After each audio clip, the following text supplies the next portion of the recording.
There are many ways to engage the parables of Jesus, and one way with a parable like this, I think, is to see it almost as a movie script, a plot that would do really well. It's got the things people go to movies to see. It's got violence and drama and intrigue, and sort of the tension builds. And I think Jesus uses this approach in this parable because he really wants to do what a good movie does. He really wants to engage the imagination and hook people in to the story until they identify with the main character and get really emotionally involved. So Jesus is addressing this parable, we heard at the end of the gospel reading, to the chief priests and the Pharisees, the power people of Jerusalem, the people in control. And he's chosen well because they, for the most part, were wealthy. They were owners of land. They had slaves and servants who were doing what they wanted to do. They would really identify with the owner of the vineyard. And so, as the story goes along, you see, first of all, the owner does everything that the owner should do. He properly builds, equips, and provides for this vineyard, and he gives people employment as tenant farmers to come in and work. And the contract is, of course, that they should provide the produce of the harvest to the owner, and they would get some kind of share. But they're criminals. They're just outright violent, vicious criminals, as depicted in this story. They're rebellious. They don't honor the contract. They attack the people that are sent to receive the produce for the owner of the vineyard. They kill some, we're told. And even after some persistence on the part of the owner in sending more, as they keep resisting, the owner in this story, in this movie, the drama builds, he sends his son. And they cast out and kill the son. It's outrageous. And so now that Jesus really has them hooked, he says, what will the owner do to those tenants? He will put them to a miserable death and find other tenants who will provide the produce from the harvest as they should. And then Jesus turns the tables. You are the tenants. You are not the owner of Israel. You are not the master.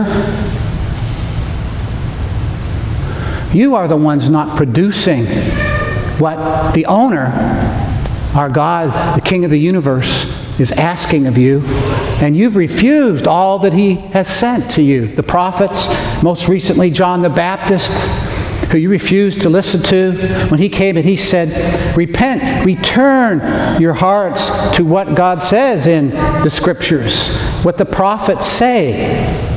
They talk about love of neighbor, caring for the weak and the vulnerable in your community, and you don't care. You instead make yourselves rich off the temple system.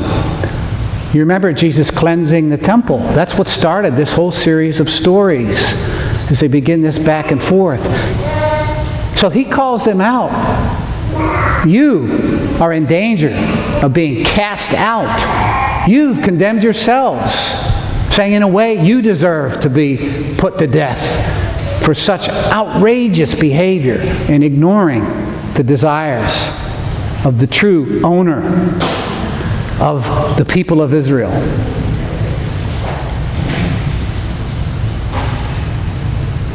Now, this was a movie 2,000 years ago. But when we hear this movie today, we have to recognize that it's for us too. Do you understand God has a claim upon you? Do we understand that we are not owners?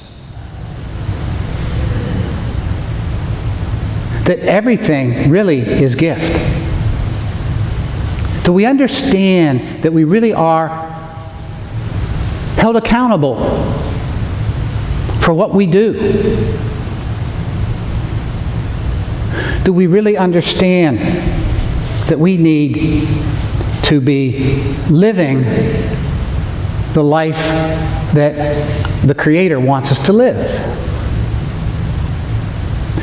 And if we're willing to look at that as the tables turn on us, then what are we going to do? Because in this story, it's right in this moment of crisis, and Jesus is once again really giving the leaders of Israel the opportunity to see themselves and to change their hearts. It's never too late with God. God keeps sending messengers, sending prophets, sending His Son, that people can respond and change what needs to be changed. So it's not too late. And so, how do you actually humble ourselves to recognize I'm not in charge, even of my life? I'm a tenant. My life is temporary. I'm not in control. How do we actually allow ourselves to hear what God's asking of us? And we believe it's been made pretty clear, not only in the law and prophets, but particularly for us as Christian people, as Christ gives to us, interprets to us, and lives out and demonstrates the heart, the deep purposes of the law and the prophets, which is to indeed love and care for the weak and the vulnerable in our communities.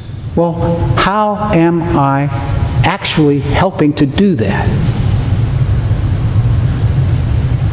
And we're invited to be God's presence, His hands, His servants, His slaves, if you will, to go and do the things that need to be done.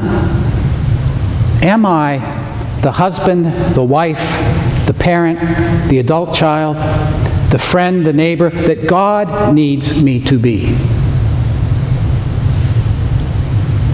So we are invited today to allow ourselves to be questioned.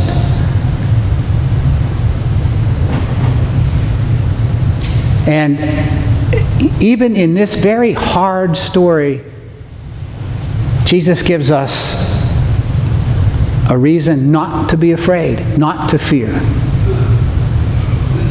Look at the owner in this story, who never ceases to reach out, to again and again send, to again and again be that long-suffering, patient love that wants to restore people to life.